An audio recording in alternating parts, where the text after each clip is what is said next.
मेरे साथ जुड़िए जैसे मैं दिवाली की जीवंत दुनिया में उतरता हूं और इस अद्भुत रोशनी के त्योहार के पीछे का सच्चा अर्थ और जादू खोजने की कोशिश करता हूं। दिवाली रोशनी का त्योहार दुनिया की सबसे प्रतिष्ठित और सांस्कृतिक रूप से महत्वपूर्ण उत्सवों में से एक है। यह आनंद, प्रेम और एकता का समय है जो सभी जीवन पथों के लोगों को एक साथ लाता है। वातावरण बिजली जैसा है, भरे हुए रंगों, टिमटिमाती रोशनी और पारंपरिक मिठाइयों की मिठासित खुशबू से सराबोर। जब आप दिवाली के बारे में सोचते हैं तो आप एक खूबसूरती से सज्जित मंदिर या एक जगमगाते पूजा कमरे के आसपास जुटे हुए परिवार की कल्पना कर सकते हैं। लेकिन इस त्योहार में जितना दिखाई देता है उससे कहीं अधिक है। वास्तव में दिवाली के बारे में कई गलत फहमियां हैं और यही मैं सबसे पहले संबोधित करना चाहता हूं। दिवाली के बारे में सबसे बड़ी गलत फहमी यह है कि यह एक हिंदू त्योहार है, और जबकि यह सच है कि इसका आरंभ हिंदू पौराणिक कथाओं में हुआ, इसे सभी धर्मों और पृष्ठभूमियों के लोग मनाते हैं। एक और सामान्य गलतफहमी यह है कि दिवाली सिर्फ पटाखों और मिठाइयों के बारे में है, लेकिन जैसा कि हम बाद में जानेंगे, इसकी प्रत्येक परंपरा के पीछे बहुत गहराई और अर्थ है। कई लोग यह भी मानते हैं कि दिवाली एक दिन की ही उत्सव होती है, लेकिन वास्तव में यह एक 5 दिन का त्योहार है जिसमें विभिन्न रीति रिवाज और परंपराएं होती हैं। घरों को दियों और रंगोली से सजाना, उपहारों का आदान प्रदान करना और प्रियजनों के साथ भोजन साझा करना दिवाली के प्रत्येक दिन की अपनी अनूठी विशेषता होती है।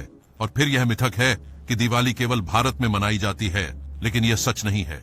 दिवाली कई देशों में मनाई जाती है, प्रत्येक अपनी अनोखी झलक और स्वाद के साथ। चलो दिवाली की दुनिया में गहराई से उतरें और उन विभिन्न रिवाजों और परंपराओं का पता लगाएं जो इस त्योहार को इतना खास बनाते हैं। दिवाली के सबसे प्रतिष्ठित प्रतीकों में से एक है साधारण दिया, एक छोटा मिट्टी का दीपक जिसे तेल से भरकर जलाया जाता है, जो अंधकार पर प्रकाश की जीत का प्रतीक है। लेकिन क्या आप जानते हैं कि दिए अच्छे स्वास्थ्य और समृद्धि के प्रतीक भी हैं?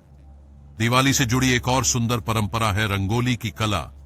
ये जटिल डिजाइन रंगीन पाउडर और फूलों से बनाए जाते हैं और माना जाता है कि ये सौभाग्य लाते हैं और बुरी आत्माओं को दूर रखते हैं। कई भारतीय घरों में आप प्रवेश द्वार पर रंगोली डिजाइन देखते हैं जो मेहमानों का स्वागत करते हैं और त्योहार की खुशी और उत्सव का प्रतीक होते हैं। दिवाली पारिवारिक मिलन और पुनर्मिलन का समय भी है। ये वह समय है जब लोग एक साथ आते हैं, भोजन साझा करते हैं, उपहारों का आदान प्रदान करते हैं और जीवन भर के लिए यादें बनाते हैं। वास्तव में दिवाली को अक्सर रोशनी और प्रेम का त्योहार कहा जाता है। लेकिन दिवाली के पीछे असली समझ क्या है? वे कौन से गहरे अर्थ हैं जो इन सभी रीति रिवाजों और परंपराओं को एक साथ बांधते हैं? अपने मूल में दिवाली अंधकार पर प्रकाश की जीत, बुराई पर अच्छाई की जीत और अज्ञानता पर ज्ञान की जीत का प्रतीक है। यह मानव आत्मा की विपरीत परिस्थितियों पर विजय का उत्सव है और यह एक ऐसा विषय है जो सभी पृष्ठभूमियों और संस्कृतियों के लोगों के साथ जुड़ा हुआ है। कई क्षेत्रीय मिथकों और कथाओं में दिवाली को अच्छाई की बुराई पर विजय के साथ जोड़ा जाता है। उदाहरण के लिए राम और सीता की कथा में दिवाली उस दिन को चिन्हित करती है जब राम राक्षस राजा रावण को पराजित कर अयोध्या लौटते हैं। इसी तरह कृष्ण की कथा में दिवाली वह दिन है जब कृष्ण ने राक्षस नरकासुर का पराजय किया था। मूलतः दिवाली मानव आत्मा की समस्याओं को पार करने की क्षमता का उत्सव है और यही इसे सार्वभौमिक रूप से संबंधित बनाता है। तो अब तक हमने दिवाली के बारे में क्या सीखा है?